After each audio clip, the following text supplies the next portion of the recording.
Welcome to Relation Tales. Please like this video and subscribe Relation Tales. We're grateful for each and every one of you. Let us know where in the world you're tuning in from. We'd love to hear from you in the comments. Let's begin. There was a time when Lydia and I were the couple people envied, career-driven, polished, the kind of pair that made dinner reservations weeks ahead and toasted to small victories. But behind that perfect picture, I'd begun to feel the cold draft of distance creeping in. I noticed it first in the silence. The way she no longer talked about her day. The way her laughter dimmed when I entered the room. I'd walk in from work, grease on my hands, exhaustion on my face, and she'd glance up from her phone, forcing a smile that didn't reach her eyes.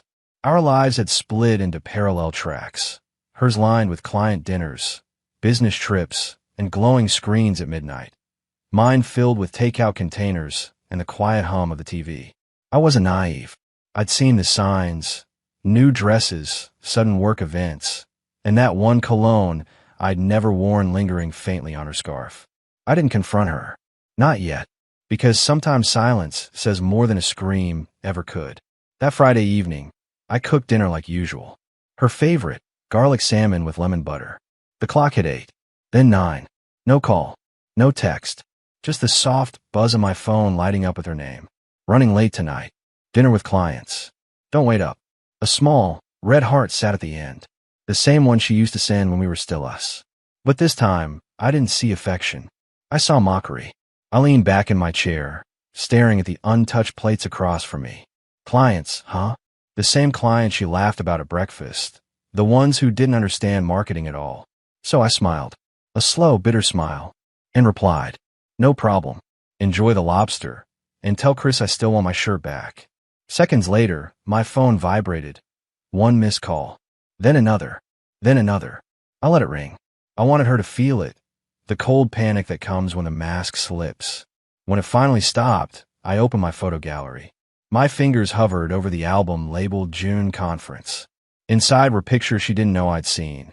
Hotel lobby shots, dinner photos. One where Chris's hand rested a little too close on her chair. I'd taken them 2 weeks ago.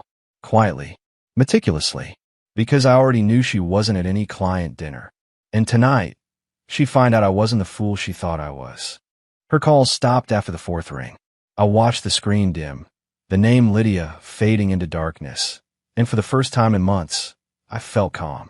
It's funny how betrayal doesn't always explode. Sometimes it drips. A message here, a lie there, until one night it pools around your feet and you realize you've been standing in it all along. I poured myself a glass of water, leaned against the counter, and waited. Not for her. For the truth to finish walking through the front door. When Lydia finally came home, past midnight, her heels clicked like gunshots against the hardwood. I didn't move. She froze when she saw me sitting on the couch. Her hair was slightly messy, her perfume too strong, her eyes wide like someone rehearsing innocence. "Mark, you're still up?" she said softly, setting her purse down. "Couldn't sleep." I replied, my voice steady. "Big dinner, huh?" She hesitated, forcing a tired smile. "Yeah, clients from Chicago. Went longer than expected." I nodded, pretending to believe her. "Lobster good?" Her head jerked slightly. "What?" "The lobster," I repeated, looking her dead in the eyes. "Was it good?" "I hear Chris has expensive taste." Color drained from her face. "Mark." I stood up, slow and deliberate. "Relax. I'm not accusing you of anything," I said calmly, walking past her. "Just, next time, tell Chris he can keep the shirt. Doesn't fit me anymore." Her lips parted, but no words came. I left her standing there, guilt written across every inch of her expression, and walked straight to the guest room. The door shut between us like a verdict. The next morning, she acted like nothing had happened. Made pancakes, played cheerful music, kissed my cheek before leaving for work like she hadn't spent the night staring at the ceiling. But her hands trembled when she poured her coffee, and her laughter sounded hollow. I didn't mention the texts, or the pictures, or the email from a coworker that accidentally landed in my inbox last week. An internal memo about a client trip that didn't exist. Instead, I spent the day crafting my plan. Revenge wasn't about rage. It was about patience and timing. I began by gathering proof. Screenshots of messages she deleted, credit card receipts for business dinners that always included 2 entrees, and the conference photos she didn't know I'd backed up. By Thursday, I had everything I needed. Then I made one final call to Chris Holden's wife, Emily. She sounded exhausted, her voice thin with suspicion. I had a feeling, she whispered when I told her who I was. He's been different lately. We agreed to meet, not out of revenge for each other, but out of clarity. We needed to know how deep the betrayal ran. When I showed her the photos, Lydia and Chris laughing at a restaurant, her hand brushing his sleeve, Emily's eyes filled with quiet, burning tears. He told me that night he was in Houston, she said. Lydia said she was in Chicago. I replied, guess neither of them can read a map. We both laughed, but it wasn't joy. It was exhaustion, the kind that comes from finally seeing the truth you've been denying. Emily looked at me for a long time. What are you going to do? I exhaled slowly. I'm not sure yet, but I'm not shouting. I'm not breaking things. She wanted to live a double life. I'll make sure she learns what that feels like. That night, Lydia came home early. Hair tied, makeup gone, trying to act natural. Hey, she said softly. Can we talk? I nodded, leaning back on the couch. Sure. About what? She fiddled with her ring, pretending confusion. About us. You've been distant. I feel like something's changed. I smiled faintly. Something has changed. I opened my eyes. Her face paled. Mark, I don't know what you think you saw. Oh, you mean the dinners? The late-night messages? The shirt he borrowed from our laundry basket last month? My tone stayed calm, but every word landed like a hammer. Tears welled in her eyes. It wasn't. It's not what you think. It was just dinner, I swear. Then why did you panic when I mentioned his name? Silence. Heavy. Honest. She finally whispered. It just happened. I didn't plan it. I stared at her for a long time. No one ever does. For the next week, I acted normal. Loving. Calm. The perfect husband again. She thought my forgiveness was real. She even started smiling more, cooking dinner, and holding my hand again. But every smile was a countdown. Behind the scenes, I'd already spoken to our lawyer. The house, the joint accounts, the shared investments. Every move was being documented and transferred. I wasn't going to destroy her. I was going to let her destroy herself. She wanted freedom. I'd give her all of it. When her next client trip came up, I kissed her forehead, handed her suitcase, and said, have fun. You deserve it. She smiled, relieved, thinking she'd fooled me again. But this time, I wasn't staying home, because I'd booked a flight too, to the exact same city. And by tomorrow night, Lydia and Chris would discover that the man they thought was broken had quietly become their reckoning. The airport smelled like burnt coffee and jet fuel, a mix I'd grown used to during my business trips. But this time, I wasn't traveling for work. I was traveling for closure. Lydia's flight itinerary had been easy to find. She'd left it half sticking out of her briefcase, like she always did. Chicago, 2 nights, business meetings. The same excuse as before. I booked my ticket on the same flight, but under a different seat section. Close enough to watch her, far enough to stay unseen. She boarded first, looking radiant. New dress, heels too high for work. Her phone glued to her hand, eyes darting like she was waiting for someone to text. I watched her scroll through messages, smiling at something before tucking her phone away as the plane doors closed. She had no idea I was sitting 4 rows behind her. When we landed, she didn't even head to her hotel. I watched from a discreet distance as she met Chris Holden outside the terminal. He greeted her with a grin too intimate to be professional. She brushed his arm, laughed softly, the same laugh that used to belong to me. They climbed into a black sedan together.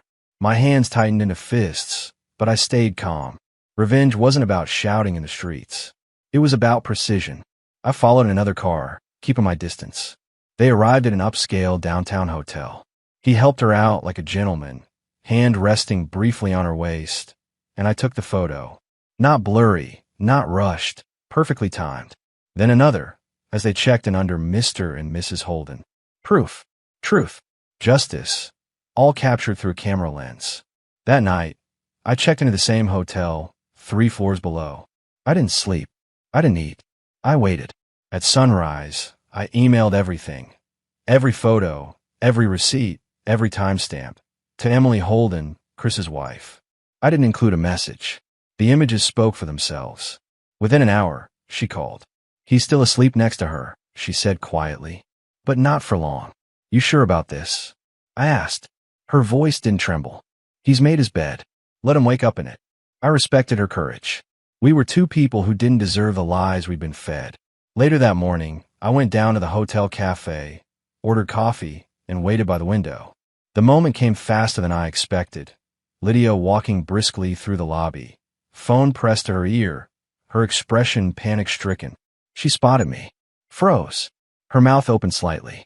She looked pale, fragile, like a mirror cracking under pressure. Mark? She whispered, crossing the room. What are you doing here? I took a calm sip of coffee. Oh, just visiting Chicago. You? Her eyes darted nervously. This isn't what you think. I interrupted with a quiet chuckle. Really? Because I think you're about to check out early. She blinked, confused, until her phone buzzed. She glanced down, and I saw it. The message preview from Emily. I hope you two enjoyed your stay. Her hand trembled. What did you do? She whispered. Nothing you didn't do first, I said. You wanted to lie to everyone? Fine. Now the truth gets to lie beside you. Tears gathered in her eyes. Mark, please, we can fix this. I made a mistake. I leaned forward. A mistake is forgetting an anniversary, Lydia. You build a whole second life. The lobby grew quieter around us, the hum of conversation fading into a strange, heavy silence. Lydia's voice cracked. You can't just ruin everything. I didn't, I said. You did. I just gave the world front row seats. She followed me outside, desperate, eyes red and swollen. Mark, wait. I still love you. I turned to her, my tone cold but controlled. Love doesn't hide in hotel rooms, Lydia. It stays home. It shows up. It fights for you when things get hard. I was lost, she said, shaking. I didn't mean to. Don't. I cut her off. Don't make this sound like an accident. You chose every moment. For a second, she just stood there, breathing hard, mascara streaking down her cheeks. People nearby glanced at us, but said nothing. I reached into my jacket pocket and pulled out an envelope. Here, I said, handing it to her. What is this? Freedom, I replied. Signed divorce papers.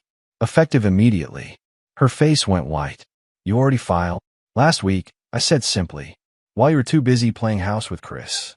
She opened the envelope with trembling fingers, seeing her signature forged neatly beside mine. She'd signed a blank 4 months ago for tax updates. I'd used it, quietly, legally, perfectly. This isn't fair, she cried. I met her eyes one last time. Fairness ended the moment you looked at him the way you used to look at me. And then I walked away. By the time she returned home, the locks had been changed, the joint accounts dissolved, and her company HR had received anonymous evidence of her client relationship sent from a neutral address. Not malicious, just factual. Truth tends to do the damage on its own. A week later, I heard she'd been transferred to another branch. Alone. No Chris. No friends. As for me, I didn't celebrate. I didn't drink. I just sat on the porch of my quiet house, watching the sun set, letting peace finally take its place where anger used to live. Betrayal can make a man bitter, or it can make him wise. I chose wisdom, and as the wind moved softly through the trees, I whispered to myself, you can rebuild anything once the lies are gone. 2 weeks passed. The house that once echoed with laughter and music now carried the hush of peace, a silence I'd grown to appreciate. The first few mornings were strange. I still found myself setting 2 cups on the counter before realizing there was no one left to pour for. But the ache dulled with time. I'd removed everything that reminded me of Lydia, photos, clothes, perfumes, but kept one frame on the mantel. It wasn't of her. It was of me, standing next to my late father, both of us covered in grease from fixing an old truck. He told me something back then that I never truly understood until now. When someone breaks you, son, don't rebuild smaller. Rebuild stronger. That's exactly what I did. I threw myself into my work, stayed late at the garage, and focused on rebuilding the life Lydia had shattered. Word got around quickly about what happened. Small towns don't keep secrets for long. Some people pitied me. Others admired how calm I'd stayed through it all. But I didn't want pity. I wanted purpose. One evening, after a long day, I stopped by a small diner off the highway. The kind of place where the lights hum and the waitress knows your name before you even sit down. That's where I met Claire. She was in her early 30s, warm smile, brown hair tied loosely behind her, wearing a plain apron dusted with flour. When she poured my coffee, she noticed the exhaustion in my eyes. "Rough day?" she asked. "Rough month," I admitted with a faint grin. She chuckled softly. "Then you're due for something good." Her kindness wasn't loud. It was quiet, effortless. She didn't ask for details, didn't pry into my scars. And for the first time in a long while, I felt seen without being judged. We talked for hours. About cars, life, small dreams. She told me she was raising her younger brother after their parents passed, working 2 jobs to keep him in school. There was a strength in her voice that reminded me what real resilience looked like. When I left that night, she waved with a smile that stayed with me longer than I expected. Days turned into weeks. Lydia called once, just once. Her voice on the line was small, brittle. "Mark, I just wanted to say I'm sorry." I listened quietly. She talked about how everything had fallen apart. Chris left her, her company demoted her, and she was moving to a smaller apartment. "I never thought it'd end like this," she said. "It ended the moment you stopped respecting what we had." I replied gently, "Take care of yourself, Lydia." And I hung up. No yelling, no satisfaction, just peace. Because revenge had already done its job. Not by hurting her, but by setting me free. Months later, I drove past that same diner again. The sign still flickered. The same song played from the jukebox inside. Claire was there, wiping down the counter. She looked up, smiled, and said, "Back again, huh? Guess I missed the coffee." I joked. But it wasn't the coffee I'd missed. It was the calm she carried, the warmth that reminded me that even after storms, life finds a way to bloom again. We talked until closing time, and when I walked her to her car, she said, "You look lighter than before." "Maybe that's what happens when you finally let go of ghosts," I said. She smiled. "Then don't look back. Not even once."